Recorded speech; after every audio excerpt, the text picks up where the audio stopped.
Good afternoon, everyone. My name is Jeff Ballabon. Welcome. I am thrilled to see that they underestimated the size of the room needed to fill with people who care about the U.S.-Israel relationship. That's exactly my point today. So I'm here to talk about the U.S.-Israel relationship, and obviously the reason this is put on the agenda, because it was put on recently, is all the news about the purported rift between the U.S. and Israel, the accusations that Benjamin Netanyahu, by accepting the invitation of Speaker Boehner to speak to the Congress, is somehow involving himself in breaking the longstanding bipartisan agreement on Israel in this country. And, but essentially, there's been, I mean, today it was headlines in a lot of the papers also, all the criticisms of Bibi for somehow destroying the vaunted, longstanding, famous bipartisanship that surrounds Israel. So I want to talk to you about the U.S.-Israel relationship, and I think I'll take you places that I know no one else talks about, but the facts are all there. So first, let me just figure out who's in the room. Raise your hands if you consider yourselves pro-Israel. I should have done the other. Okay. Excellent. Okay, good. So now let's define the terms. Barack Obama, is he pro-Israel? No. Okay, no. Fair enough. What about, was George Bush? Was he pro-Israel? Yes. Okay, great. J Street, is J Street pro-Israel? Do you know J Street? No, absolutely not. Absolutely not. You know, they say they're pro-Israel. They call themselves pro-Israel, right? So since you all know that you're pro-Israel, and you know Barack Obama is not pro-Israel, tell me, what does it mean to be pro-Israel?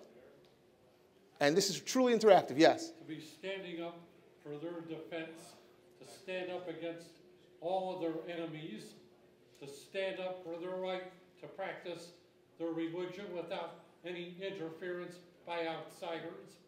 So that's a good, generally strong suggestion that the way you are pro-Israel is if you stand up for Israel. You stand up for Israel's rights to make its decisions about its own security, about its own safety, and like an ally and a friend, you support it when it makes those decisions. So the question they want to know is Benjamin Netanyahu coming to Congress to talk about the devastatingly bad Iran deal, or at least give his point of view to Congress, and by the way, Congress agrees with him that it's a problem, is that somehow destroying the U.S.-Israel relationship? Well, let's take a look quickly, because I didn't have to do the polling. Fortunately, Gallup did polls this week on the U.S.-Israel relationship, and this week, in the midst of all this fight, it's after weeks of tumult, here's what you see. That Israel is rated very favorably, most favorably, 70% of Americans. That is very, very solid. That's a great number. I love 70%. Palestinian Authority, not so much, 17%. All right? So generally speaking, it's fair to say that the U.S.-Israel relationship is exceedingly strong and remains exceedingly strong despite the Washington inside the Beltway bubble. Americans still love Israel. They don't care about this political stuff. And this is actually consistent for quite a few years. In fact, Israel is generally trending up, if you see. But you see, this goes back to '89. This goes back a generation. And what you see is there's a big blip, which we'll talk about, but Israel's been trending up and hovers around the high 60s, low 70s. It's beautiful. That's what we want to see. Again, the Palestinian Authority, not so much. The other thing I want to point out, and we may get back to this later, is it's interesting that they asked the question this way. Right? Because I asked before what pro-Israel is. And there are a lot of groups that say, you know what pro-Israel is? The two-state solution, which means we have to create a Palestinian state. And yet, when they try and figure out how people think, they don't do it as though it's Israel and the Palestinian state on the same side, because that is the Palestinian Authority. It's pretty clear that forgetting about what the politicians say, what the academics say, what the media say, the truth is people see this as a divide, and that's why they're asking the questions. You're either strongly for the state of Israel or you want to create a Palestinian state. Now, that's different than we hear most of the time, but that's what underlies this question. Now, let's talk about another question, the question of Israel versus the Palestinians. And we have good news here also, right? By the way, yeah, I think of myself as pro-Israel, so I think it's good news. Look at this divide, right? This divide is going for, again, a generation, a significant gap, and people, Americans, sympathize in the conflict. This is not a question specifically about do you favor Israel, but in the conflict, they prefer, for a generation at least, they prefer the Israelis to the Palestinians by a very wide margin, 62% now to 16%. And again, pay attention to that bump in the middle, about 2/3 of the way back in the 90s. We'll get to that, where people can't decide who they like. Okay, now, what about in a time of crisis? What about in a time, for example, like this past summer, when the world, when the media, everyone was jumping up and down and yelling war crimes. Israel's a war criminal. Israel's killing babies, right? They're not paying attention to the rockets flying over. They're not paying attention to the tunnels going under. They're not paying attention to any of that. It's all about Israel as an aggressor. They use the word genocide, and it's not just crazy, well, it is crazy people, but it's the mainstream media, it's the UN, it's the EU, it's world leaders, right? But that's not how Americans feel.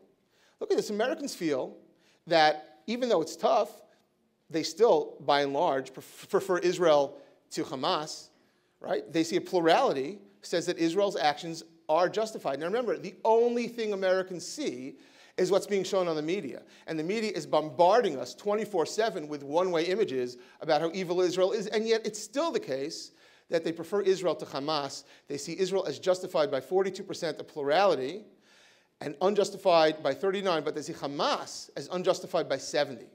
And so again, I'd say it's pretty solid even in moments of the worst kind of crisis. The US-Israel relationship is extraordinarily strong.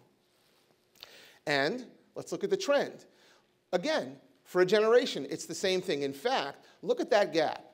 Who do you sympathize with more if you're an American? Well, look at this. It breaks down completely depending on your party. That's a new story. So the US-Israel relationship is incredibly strong, but it's not across party lines. So all the stuff about Bibi Netanyahu threatening the bipartisan nature of the US-Israel relation, there is no bipartisan nature. It is an incredibly partisan relationship. Look at this.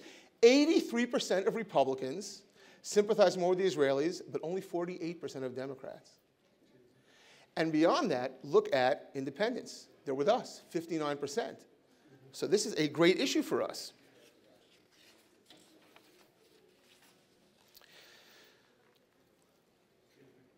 And the other thing to see is this isn't cyclical. This isn't who's in the White House. It's not who's the Prime Minister of Israel. It's not who controls Congress or the Knesset. This trend is growing. It's wide. US and Israel, the people, are rock solid. So why is there a partisan gap? Right? There's no bipartisanship. There hasn't been bipartisanship in decades. It's clear the Republicans love Israel. The Democrats, less than half for most of the last few decades. And if it isn't Obama, because this is way before Barack Obama, and it isn't Bibi, because Bibi was only prime minister at various periods here, so what is it about the relationship between US and Israel? And why is it that we see this incredible gap between conservatives or Republicans and liberals or Democrats? And what does it mean for us going forward? By the way, this is true also in the midst of crisis. The same Gallup poll back in the middle of the Hamas war, when the world was jumping up and down and yelling that Israel is an aggressive, genocidal, maniacal, outlaw country. Look at this. Remember those numbers? We had a plurality saying Israel is justified, but look at the Republicans. 65% say Israel is justified, even in that circumstance, versus 21%. But look at Democrats. 31% think Israel is justified versus 47%. So in times when things are good, when there's a crisis, there is a colossal partisan gap in this country when it comes to Israel. So if it isn't Obama, and there is a partisan gap, and it certainly isn't Bibi, what is it? So let's take a little journey and try and see what's actually happened. I ask you to figure out, or just volunteer, if you don't know already, think about who might have made these statements. I'm opposed to an independent Palestinian state. He calls it a destabilizing factor in the Middle East, and certainly not serve the United States' interests. We oppose the creation of an independent Palestinian state. The United States has a warm relationship, a friendship with Israel that's morally right, compatible with our deepest religious convictions, talks about America's strategic interests. And then last, we're committed to a Jerusalem that will remain forever undivided. Nothing will deflect us from these fundamental principles and commitments. It's an American leader. Who do you think said that? Huckabee? No, but a nice guess. Anyone else? All right. Ready? President Jimmy Carter. Jimmy Carter said this when he was president. Jimmy Carter's out there every day he can saying that Israel is apartheid and genocidal and evil and wicked and calling for a Palestinian state, not sure there should be a Jewish state. What? Jimmy Carter? He's opposed to, something's happened. Something has happened dramatically. Approximately when? This was when he was president. It was the end. It was 1980. So something's happened, and those polls go back as far as the late 80s, but something happened in the last generation, because we certainly don't hear things like this today. Honestly, we barely hear it from Republicans. We do hear it from conservatives. Well, let's see when the Palestinian state concept really got some legs. This is a timeline. We know who said this. This is Hillary Clinton. Across the top, you see years, 93, 94, 95, 96, et cetera. These are the years during which Hillary Clinton could have been reported as the First Lady. She is the First Lady, right? And let's see what it is we're talking about in this article, this news article, and figure out where along this timeline it occurred. The other clue I'll give you is that the Oslo Accord, otherwise known as the two-state solution, was signed in 1993, in the first year of the Clinton presidency. Okay, so here we are. Sometime during this period, Hillary Clinton was on television in Europe, and she said, I think it will be in the long-term interest of the Middle East for Palestine to be a state. What happened? The statement set off a fury in Israel among many American Jews. This was not what they expected. This was a shocker. A Palestinian state? Hillary Clinton's statement represents a major shift in U.S. policy, which for decades opposed the creation of a Palestinian state. The White House said she wasn't speaking for the United States. He had to come back again, Mike McCurry. It's not the president, right? It's First Lady personally. So when do you think this took place? Remember Oslo, the two-state solution? 93? That's what would be logical. Actually, this was May of 1998. So for 5 years, after the Oslo Accords were signed, no one was talking about creating a Palestinian state. It wasn't on the table. America didn't support this. Look at how strong this is. We're not talking about American Jews. We're not talking about conservatives. They're saying no. Israelis are saying no. You know, it's hard to remember this standing today where you're either for a two-state solution or you're against peace. But in 1995, 5 years after Oslo was signed, we didn't want a Palestinian state. It was not American policy.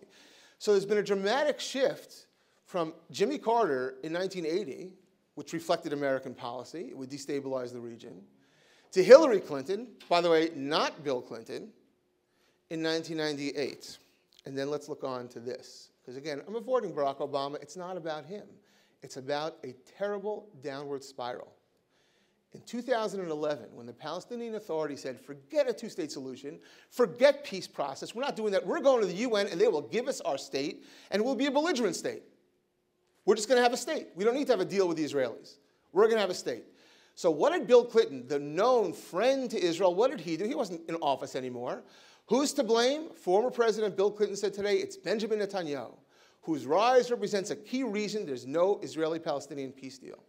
He said the two main reasons for a lack of comprehensive peace are the Netanyahu administration and a demographic shift in Israel. Said Clinton, the most pro-peace Israelis are the Arabs. The most anti-peace are the ultra-religious who believe they're supposed to keep Judea and Samaria. By the way, that's just wrong. And the settler groups, they do believe that, but the ultra-Orthodox don't by any means believe that. And the people who just showed up lately, they're not encumbered by the historical record. You know what that means. That's code for, because the Jews are Europeans who don't really belong there. So Bill Clinton is announcing to the world, he's not trying to save a deal, he's not the president. He is trying to make public it's all Israel's fault. So this is the decline. This is the decline.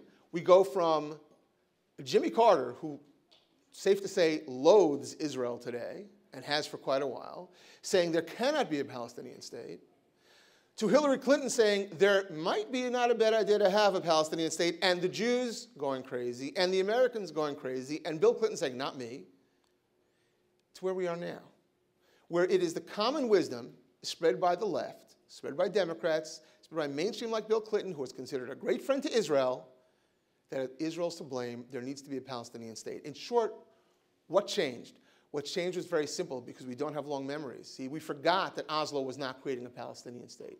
What changed was a strategic effort by giving the Palestinians territory to see if they could live side by side in peace, to suffrage for the Palestinians, and no one cares about peace for Israel, no one cares about security for Israel on the left.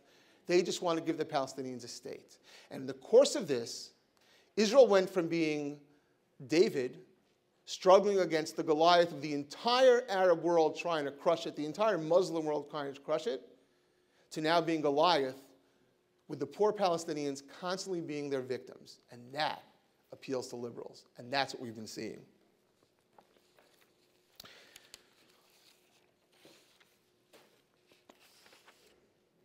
This is how liberals see the world. I didn't write this. A self-professed liberal, I thought it was a wonderful little summation of where things stand now. He divides himself, his category, his colleagues, into liberals and leftists. Liberals accept Israel. Note, they accept Israel, right? They don't want Israel. It's not really important to them, but they're willing to tolerate it, but only if there's a Palestine, right? Leftists, by which I guess means progressives, a little more doctrinaire, forget about that. They're not even accepting Israel. They view it as European colonialism. There cannot be a Jewish state. The notion of a Jewish state is anathema to them. And they want the eventual creation of one state, which is his spin. What it really means is they want Israel as a Jewish state to cease to exist. That is what liberals think. So back again to the question. It started out that the U.S.-Israel relationship was fantastic. Look at those numbers. 70% Palestinians, the teens. But if you look at the divide, the mainstream left message, the Democrat message, the liberal message is one of complete hostility to the Jewish state. On the conservative side, on the Republican side, it's tremendous, unflagging, undying support.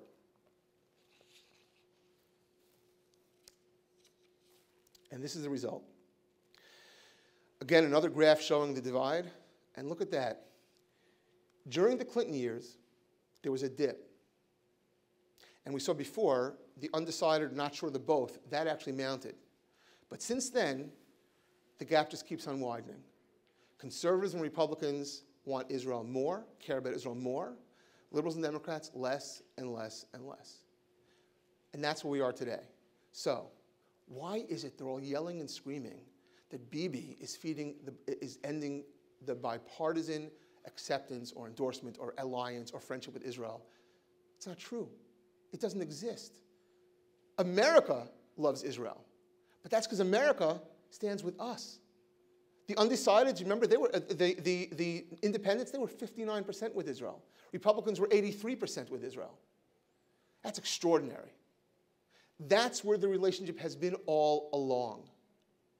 And that's why, as absurd as it is when Feinstein and Durbin, Democratic senators, say to Bibi, you're being partisan, you should come instead to a meeting with just Democrat senators, which is absurd on its face. How is that not the most partisan thing you can do, as opposed to speak to all of Congress together? What they're really doing is trying to shore up this myth of bipartisanship that exists only in the political imagination.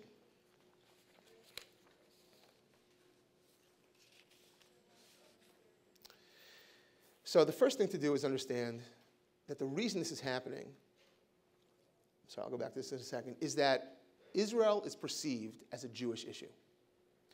And as a result, and I've worked on this issue for many years, what I find frustratingly is that Christian groups, by far the base for support for Israel in this country, will always defer to what they see as the Jewish establishment orientation towards Israel policy.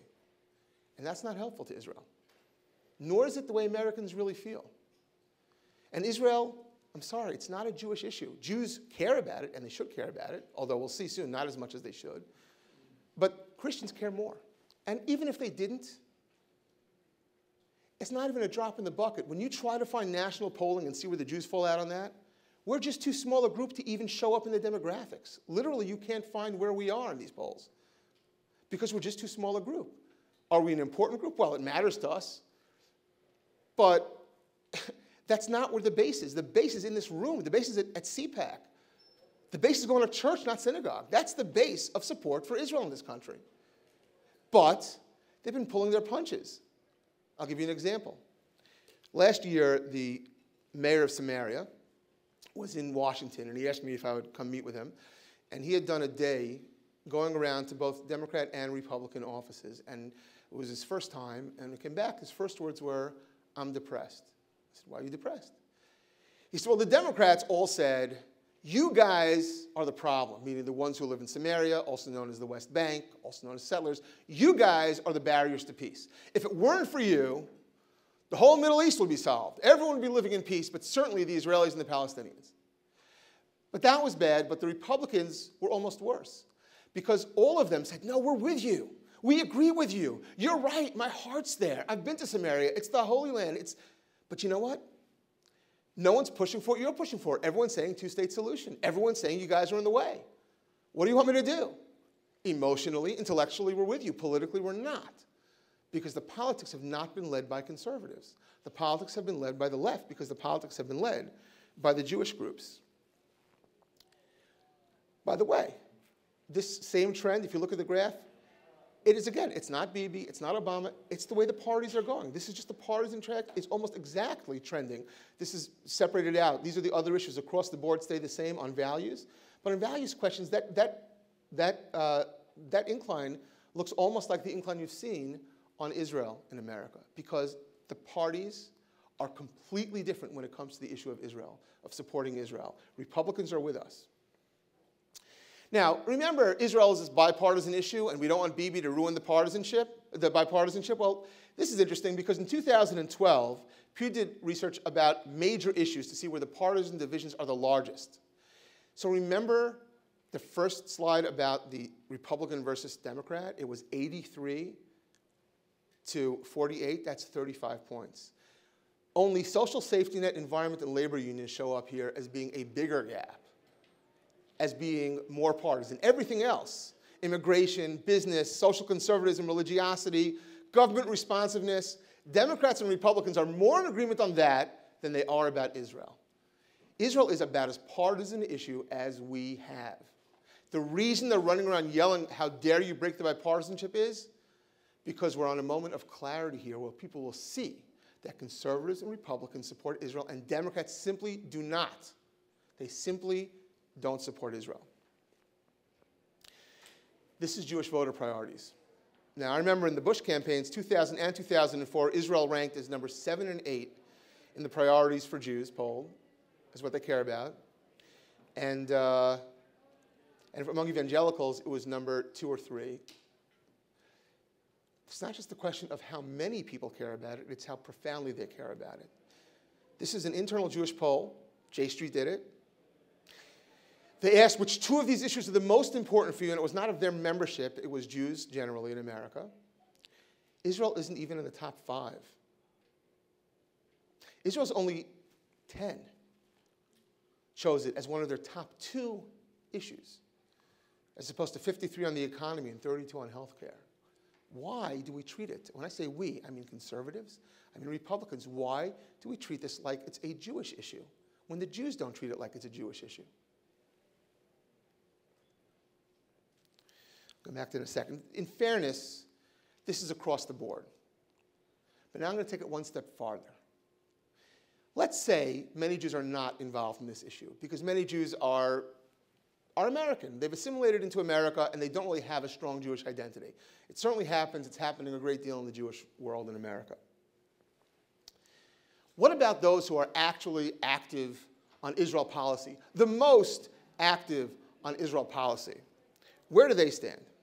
So I thought this was interesting because of how completely blasé the commenter was. Keith Weissman, a former Iran analyst with AIPAC, was the lobby's liaison with multinational oil companies in the 1990s. We never got into domestic drilling, meaning AIPAC never got into domestic drilling. Why? We knew as American Jews we couldn't touch environmental issues and have any credibility with our community. What are we talking about? Why is AIPAC concerned about environmental issues when Israel clearly needs energy independence, when Israel clearly wants America to drill? Why is AIPAC saying we can't touch it? And the truth is, this is across the board. This is one issue where someone in an unguarded moment says to the press, right? Not just to the press, to the Jewish Week, to the Jewish press, you'd think he'd be a little bit self-conscious. He's not. Because if AIPAC were really the pro-Israel organization in America, it would be 95% Christian. But it's actually not. It's almost entirely Jewish. Now, it does a wonderful job in truth. You saw, among Jews, Israel is not a major priority in America. They're disappearing into the American fabric, and they don't really have that connection. AIPAC does, and I honor them for this, they do a splendid job of getting Jews excited about Israel. But the cost of that is pushing back against the policies that we need sometimes in order to keep the Jews engaged. Because by and large, Jews still are Democrat, dyed-in-the-wool Democrat for many reasons, and all of them having nothing to do with Israel. So I'm actually going to leave that there and then open up for Q&A, but I will just make the following final analysis. These are the lessons. Israel's position with the left has been in a downward spiral since Oslo, but is rock solid with the right, which is a tremendous opportunity because Americans across the board are very much with conservatives, despite the media, academics, the European Union, the UN. Americans stand with Israel. And there's a significant, the support is high, as we've seen, and it's resilient for a generation and maybe longer. And there's, in fact, despite what everyone says, a pre-existing, long-standing, deep, significant divide ideologically and in a partisan sense when it comes to the issue of Israel. So what does that mean for us? It means that conservatives have to set our own new aggressive Israel agenda because America is going to come along. And what does that mean? It means we focus on policies, not platitudes. What do I mean by that? J Street says they're pro-Israel. New Israel Foundation says they're pro-Israel. They support boycotting Israel. They support divesting from Israel. They support sanctioning Israel. They call Israel apartheid. No, we're pro-Israel because they're a Jewish group. That's ridiculous. Being born Jewish does not mean you have a certain set of policies when it regards to Israel. We need to ignore the platitudes. Just because you tell me you're pro-Israel, I don't care. What do you want to do about it? Second is focus on ideas, not identities. Again, we need to define a conservative agenda for what Americans support when it comes to Israel. And it is not, as we saw that gentleman's comments, just accepting Israel barely as long as they create Palestine. And it certainly is not accepting Israel as long as it's not a Jewish state. We know what we stand for here, and I think that conservatives this is a tremendous, not just for conservatives, but for Republicans in this upcoming election. Remember, 83% support among Republicans, but 59% support among independents. This is a great message for us. We should be hammering on this. We should not take guidance from anybody else, not from the Jewish establishment. Work with them fine, but take the lead. And really, for goodness sake, enough with the bipartisanship nonsense. It is not bipartisan, and we should be announcing it everywhere we go. Thank you very much. Questions and answers.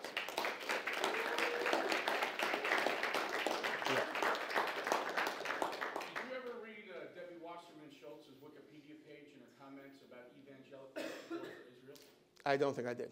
You should read it. Okay. It's enlightening why the Jewish community, the pro-Israel community, doesn't excoriate her. I don't know why. More importantly, okay. Do you know who John Henry Patterson was? No. He was the godfather of Jonathan Netanyahu. Okay. He is also considered the godfather of the IDF. He was a lieutenant colonel in the British Army in World War I. He led the Zion Mule Team to deliver the water to Gallipoli when the troops were dying of thirst. Then, after that disbanded, he was the commander of the Jewish Legion in the British Army in World War I. No, listen, it's very fascinating. There's tremendous history of Christians. He's Irish. Right, there's a very tremendous history of Christians, but I wonder if, listen, excuse me, if there's a question. If there's a question, Yeah, this is the question. My question is this, okay, you've allowed, okay, Ireland, because of the IRA and Mary Robinson, to co-opt the whole issue. Zionism and Sinn Féin, the original Sinn Féin, were founded 2 years apart. Yeah, okay, I haven't allowed that actually myself. I really have very little to do with the IRA, but it's interesting. Yeah. No, Sinn Féin was an Irish nationalist organization. It wasn't a military organization. Well, I'll tell you what is interesting is that in America, what's fascinating is that even groups that around the world aren't necessarily as supportive of Israel, the American version actually is. That's true for many Christian denominations, which out of America are less sympathetic to Israel. There's something unique about America. My neighborhood, where I grew up in Sunnyside, Queens, has been overrun since the mid-'80s by Irish immigrants. My father used to refer to them as the Mary Robinson, Jack Charles Irish. They would be a complete different mindset. So you're losing the PR battle here. That's true. And it's an educational battle. Okay. Do you work for an organization? No. Maybe. There are no organizations right now that actually are supporting this view, yes. I'm a Christian. I've been raised to love Israel, to support Israel. Where would you like to see Christians go in the way that they talk about this? You know, we've been taught to show our support, to be verbal, to be outspoken about our support for Israel. How would you suggest that we frame the conversation? So I'll tell you that's a terrific question, and I think there are two ways I'd really want to focus that. In the Jewish community, and again, it's very hard to say that, just like saying the Christian community, it's smaller, but it's incredibly diverse. There's a, right, exactly. There's a narrative, and the narrative is that the only reason Christians support Israel is because they have some kind of a devious reason for support, or a reason for support that has some eschatological negative impact for Jews. And Jews are afraid of that, okay? Now, I've seen the internal polling among evangelicals, and while there's certainly an eschatological component, it's not very unfriendly for the most part, but the vast majority that I've seen support Israel for moral reasons, support Israel for historical reasons, and to the degree that it's biblical, support it because they want God's blessing, and that's what God tells Abraham. And that's what I see really more than half of Christians who give a reason give those reasons. The narrative needs to be told. We need to hear it more directly. Why do we support Israel as a Jewish state? And it would be very good to get that out as often as possible. The other is, what I'm saying here, stop. We need to stop taking our cues from groups that are too interested and invested in making sure that the Democrats look good on Israel. Because America is with us. America is with conservatives on this issue. And so stake out a claim, because again, people say, well, you don't think, well, forget about Obama, they don't really say that, but I heard this all the time. You don't think Bill Clinton is pro-Israel? I don't care. Pro-Israel doesn't mean anything. I care about policies. And sure enough, years after that happened, you see, is that pro-Israel, right? The Israeli Arabs want peace, not the Jews. Netanyahu is to blame, not the Palestinian Authority. That's who we are. And so we need to set a different narrative, which is, listen, if Israel says we're going to create a Palestinian state because we think it will give some security, great. But without the security, we don't have an interest in the notion that the Palestinians, which is a group that never had a national identity, never had a state, never had a government, had no history whatsoever, right? Well, local Arabs, no, they have suffrage. They have the right to their own state, right? That is a devastatingly bad narrative. A, it's not true, and B, that means we don't care about the safety and security of the only Jewish state in the world. And so those are the things where we have to really push away from the existing narrative, define pro-Israel principles that have teeth and specificity, right? Can't just say I'm pro-Israel. What do you stand for? Should Jerusalem be divided? Do we need to create a Palestinian state even if they won't give peace? Does Israel need to remain a Jewish state? Those are questions we need to hammer on, and that's how we make the difference. Stop with the general platitudes. Yes? Hi, I'm a Jewish Republican. I'm very committed to Israel, and relatives and everything. I'm curious, your stats show the partisan gap. I've seen other polls that show a very serious age gap, which probably goes hand in hand. I'm curious whether you think it's the battle for the college campuses, and do you think that one way to get more liberals, to have a liberal case for Israel, would it be women's rights or gay rights? I mean, Israel is far better on the Palestinians on these things. And I don't understand. No, I get what you're saying. It's a great question. And what you're talking about, the battle on the college campuses, is a devastating battle. And the next generation, the upcoming generation, is a problem because that is the two-state generation. That generation, this generation, only knows there has to be a Palestine, right? And from that generation, from birth, has seen Israel as Goliath and the Palestinians as David. And that's the problem. Solve that problem. No, I don't believe you say Israel's good on gay rights, on women's rights. That doesn't go anywhere. It's nice that Israel is a startup nation. It's wonderful. It's wonderful that Israel is creative. But you know what? That doesn't make them good guys. What makes them good guys is they are good guys. But as long as they're being portrayed as the oppressor, denying the poor Palestinians suffrage, no one will consider them that way who's been brought up with that narrative. What do you think, or do you think that there's a big difference in saying pro-Israel and pro-Jewish state? Because, and I know going back in American history, I'm Jewish, when I was on Birthright last year, they were telling us that when Israel first declared independence and they sent it to Harry Truman and they were like, hey, can you sign it?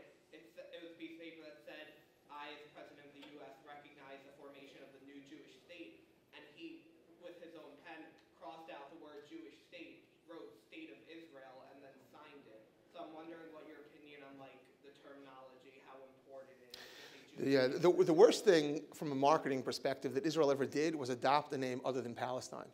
Right? It's because now it's the Palestinians who were always there versus the Israelis who just showed up last week. And that's not true. Right? I mean, the Jerusalem Post was the Palestine Post. Everything was called Palestine. Then that was a Jewish group, right? That was just as much as it was a non-Jewish group living in that area. Right? Once they adopted a name, it sounds like they just showed up yesterday. That wasn't really true. It does make a difference. It makes a difference in terms of, forget about history, but going forward, we need to be clear because, again, it's part of the same sort of doublespeak. It's very Orwellian doublespeak. We support Israel only if they create a Palestinian state, right? Or only if they cease being a Jewish state. Well, that's not supporting Israel at all.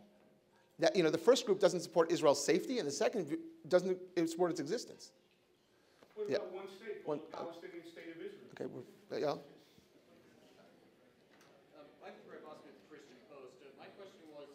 Regarding the whole from Carter to Clinton thing, what role do you believe that Arab immigration to the United States might have played on this shift, since oftentimes immigrant communities are traditionally overwhelmingly Democrat?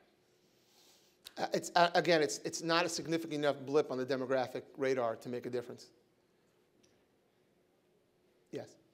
So many countries in Europe, mainly France, have elected many anti-Semitic officials and many anti-Israel officials to higher ranking positions. So how can we get more pro-Israel and pro-Jewish officials into the U.S. government? The U.S. government? Yeah. And why? The first thing we need to do, again, define principles, define pro-Israel. Do not accept the platitudes because it's so easy. Watch what happens. Listen, as I say, APAC is it's a wonderful gathering of a lot of people saying we love Israel, and it's good. We should have as many Americans as possible saying we love Israel. The problem is, on a political level, it's cheap. It's cheap to go up there and say, I support Israel, I stand with Israel, I'm pro-Israel, but what I really mean is only if you create a Palestinian state or only if you stop being a Jewish state, and there's no litmus test to that. It's just verbiage. It's an empty platitude. So the answer is the way you elect more of them. I'll give you an example. I don't know, and I do know them pretty much all. I don't know of a single serious or any Jewish, pro-Israel PAC that has any principles at all.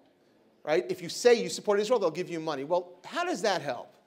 Why don't we say, you know what, we'll give you money if you support the principle that America won't put pressure on Israel to create a Palestinian state.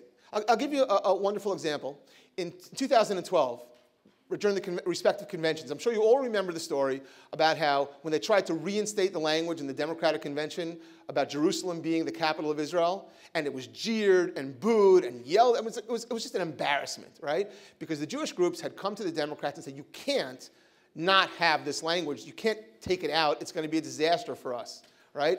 What very few people know is that almost the same thing happened on the Republican side in reverse. Those same Jewish groups objected to a bunch of conservatives, whom I know, who were delegates who went to the RNC and said, we want to change the platform. Instead of saying, just like the Democrats, we support a two-state solution, just say we support Israel, whatever it does in its pursuit of peace. That's what Friends do. We trust Israel and we support them. We know what sacrifices they're making. It also, what's fantastic about that is, it doesn't tie Israel's hands. You must create a Palestinian state, whether or not they give you security and safety. Right? But guess what? The Republicans did not take that change because Jewish groups came to them and said, listen, we're pro-Israel, and we're telling you, if you do that, it will become partisan. It is partisan.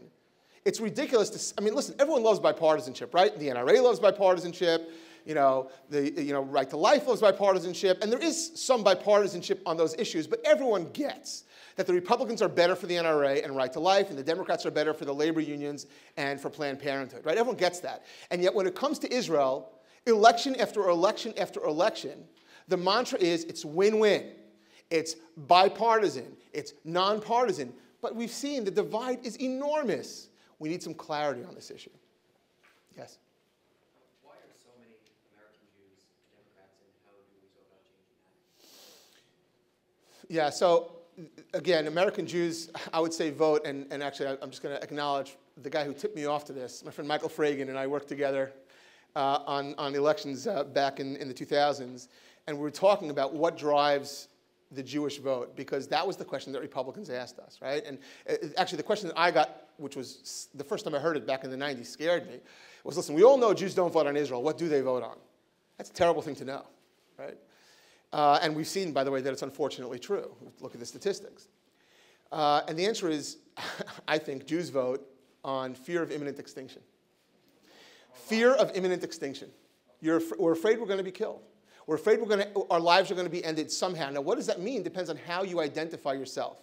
So if you are just an ethnic Jew, which means, again, Jewish has two different connotations, right? There's ethnic Judaism. You're born a Jew, and you're part of that ethnic demographic. There's also Judaism as a religion, which is a whole host of ideas and a mission, right? Jews who see themselves just as an ethnic minority, by and large, vote Democrat because they're an ethnic minority. And so the Democrats come to Jews just like they come to any other minority and say, oh, you're women, we're going to protect you from men. You're blacks, we're going to protect you from whites. You're Jewish, we're going to protect you from Christians. And if you look at the Democratic messaging to Jews, it is mostly be afraid, be very afraid. In fact, you should trust the least those creepy evangelicals who support Israel so much. You know they're bad because otherwise they wouldn't love Israel so much. I mean, that's the message. It's perverse, okay? So, and if you just look at the NJDC, the National Jewish Democratic Committee, look at their website when it comes election time, and basically it's all kinds of dog whistles suggesting this one's an anti-Semite, this one has a plan for Jews. It's all this stuff that's meant to scare us. But when it comes to Jews who are more oriented towards faith, Jews who report going to synagogue for services more than once a week or whatever it is, they actually tend to vote Republican. The problem is that's a small number, but it's a vastly growing number. So there won't be a shift in 2016. In 2050, there will be, and if that's an election year, there will be an enormous shift. And that's because the statistics are that the Orthodox sector, the sector that is focused on the faith, is growing enormously. Just the very quick bottom line on that is the studies for the last 20 years have shown if you take 100 Jews and you go down 4 generations, right? That means their children's children's children. How many are still Jewish? So it ranges. If a Jew says, I'm Jewish, but I'm unaffiliated. How do you define I'm unaffiliated? Of that 100, in 4 generations, only 5 of their descendants will be Jewish. They're wiping themselves out. If you say you're conservative, only 13 will be Jewish. Reform is 13, conservative is 24. Orthodox is 911. So the numbers are vast and growing. And I'm not happy that we're losing so many Jews on that side, but from a purely political standpoint, that's where the trend heads long term. Yes? The growing influence of Muslims in the government, it's underground, is that sort of impacting the issue for you? Well, I remember there was a moment, and it's a little footnote in history, but I was involved. There were 2 nominations going on simultaneously. One was Dan Pipes to the Institute of Peace during the Bush years, and the other was, and it eludes me now who it was, maybe I'll remember, but Dan Pipes lost because Democrats wouldn't support him. And at the time, someone made a comment that this is the first time that, people don't know this publicly, but that Muslim influence managed to derail someone from being strongly pro-Israel in American politics. Who was it? John Bolton. Oh, it was Bolton to the UN. That's right. Thank you very much. It was Bolton to the UN. So, there's definitely been more of a move in that direction. But I got to say, I'm not particularly worried about Muslim influence in America when it comes to the Israel issue. That's not the problem. The problem is that only 48% of Democrats support Israel. The problem is that when Israel's in a crisis mode with Hamas, most of them feel Israel is unjustified, but feel Hamas is justified. That's our problem. Not worried about the influence around the edges. It is a liberal problem, not a Muslim problem. Yes? Which presidential candidate in your mind is the most, would you say, pro-Israel in your definition of pro-Israel, and would you trust most dealing with Israel? So not commenting on that, but thank you for asking. Yes. I'm sorry. I was raising it for a while. You were talking about how the majority of pro-Israel support comes from conservatives, and that's primarily the religious conservatives. So if we're trying to get a little bit more support, would you consider it a viable option to, instead of perhaps playing off of the support that you might get from Christians, going on a kind of campaign to produce the evidence that says Israel is on the right side of this argument, and we need support from the people who are going to at least respect the evidence? Right, and I see conservative atheist button, so I get where you're coming from. Look, there are two arguments essentially for Israel on the right. One argument is a strategic argument for having a liberal democracy, liberal in a good way, democracy in the Mideast. And the truth is that when Israel acts to stabilize the region, as it did for many years until the notion of creating a Palestinian state shook everything up, it was a fantastic relationship for America, necessary for the West, and I think that solving that problem again, solving this, this has destabilized the region, questioning Israel's right to exist as a Jewish state, questioning Israel's, whether they're an oppressor, that's sort of rattled the equation. The truth is, when Israel stabilizes the region, we could have no better ally in the world than having Israel planted squarely there and having very similar values to us. That's one argument. The other argument is, in truth, America does have a shared set of values. Now, how many of those values do conservative atheists share with conservative religious people? I don't know the answer. You know the answer better than I do. But a lot of them underpin the decisions we make about what it means in terms of American exceptionalism, about what is right and wrong in the world. Obama argued realpolitik. We have to make nice to the Arab countries, and therefore maybe we'll throw Israel under the bus a little bit. Right? He called that realpolitik. Well, look where it's gotten us, because it underestimates the fact that other value systems are out there competing with ours.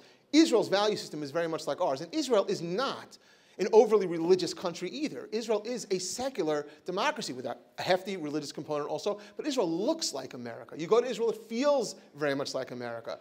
It's amazing that we have that there. So I think there are lots of arguments which join conservatives together, which relate to what America stands for, what our values are, and what our strategic interests are.